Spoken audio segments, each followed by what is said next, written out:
আগামীতে বিএনপি যেই পথে হাঁটছে সেই পথে আরেকটা অভ্যুত্থানের আশঙ্কা করতেছে কিনা।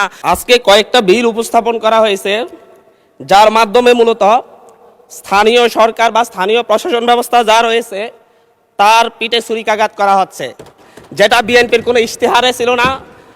আমাদের ট্রেজারি বেঞ্চে যারা আছেন তাদের কোনো ইশতেহারেই ছিল না।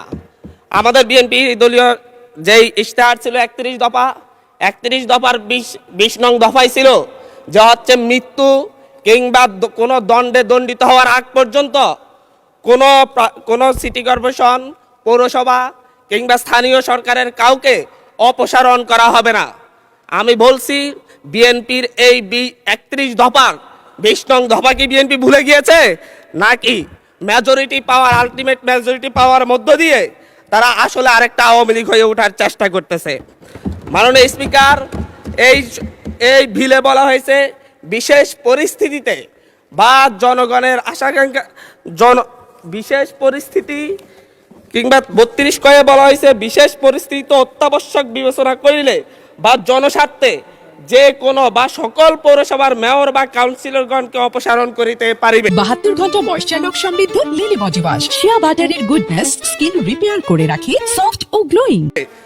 এই জায়গায় আমি বলতে চাচ্ছি মাননীয় স্পিকার, বিশেষ পরিস্থিতি বলতে কোনটি? আমাদের যে অধ্যাদেশ জারি করা হয়েছে সেই অধ্যাদেশ মূলত প্যাসিবাদের বিরুদ্ধে যখন বাংলাদেশে একটি সফল গণঅভ্যুত্থান হয়েছে, সেই গণঅভ্যুত্থানের মধ্য দিয়ে যখন যারা ভোট চুরি করে স্থানীয় সরকারের বিভিন্ন প্রশাসনের শেয়ার দখল করে রেখেছে তাদেরকে অপসারণ করার জন্য এই আইনটি, এই অধ্যাদেশটি জারি করা হয়েছিল। বিএনপি কি বর্তমান সরকার কি বিশেষ পরিস্থিতিতে বলতে আগামীতে বিএনপি যেই পথে হাঁটছে সেই পথে আরেকটা অভ্যুত্থানের আশঙ্কা করতেছে কিনা, যে আর মধ্য দিয়ে মূলত আবার বিএনপি দলীয় শেয়ার জবরদখলকারী যে প্রার্থীরা থাকবে তাদেরকে অপসারণ করার জন্য এই আইন করা হচ্ছে কিনা। আমি জানি না আসলে বিশেষ পরিস্থিতি বলতে কোন বিশেষ পরিস্থিতিকে বোঝানো হচ্ছে এই আইনে। এটা একটি কালো আইন হিসাবে বাংলাদেশের গণতান্ত্রিক ইতিহাসে সবচেয়ে একটি কালো আইন হিসাবে থাকবে। আমি জিজ্ঞাসা করতে চাচ্ছি মাননীয় মন্ত্রীকে, বিশেষ পরিস্থিতি বলতে কি তার দলীয় এজেন্ডা বাস্তবায়ন না করলে তাদেরকে অপসারণ করা হবে, নাকি হচ্ছে দখলদারিত্ব না মানলে অপসারণ করা হবে, নাকি অবৈধ সুবিধা না দিলে অপসারণ করা হবে? এটা কোন সময়ে কোন বিশেষ পরিস্থিতিতে অপসারণ করা হবে তার সুনির্দিষ্ট কোনো ব্যাখ্যা নেই। এর মধ্য দিয়ে মূলত স্থানীয় নির্বাচন এবং গণতন্ত্রের ফিটে ছুরিকাঘাত করা হচ্ছে। মাননীয় স্পিকার, এখানে বলা হচ্ছে উপযুক্ত ব্যক্তি যদি বিশেষ পরিস্থিতিতে সরকার এই ক্ষেত্রে নিয়োগও করতে পারবে।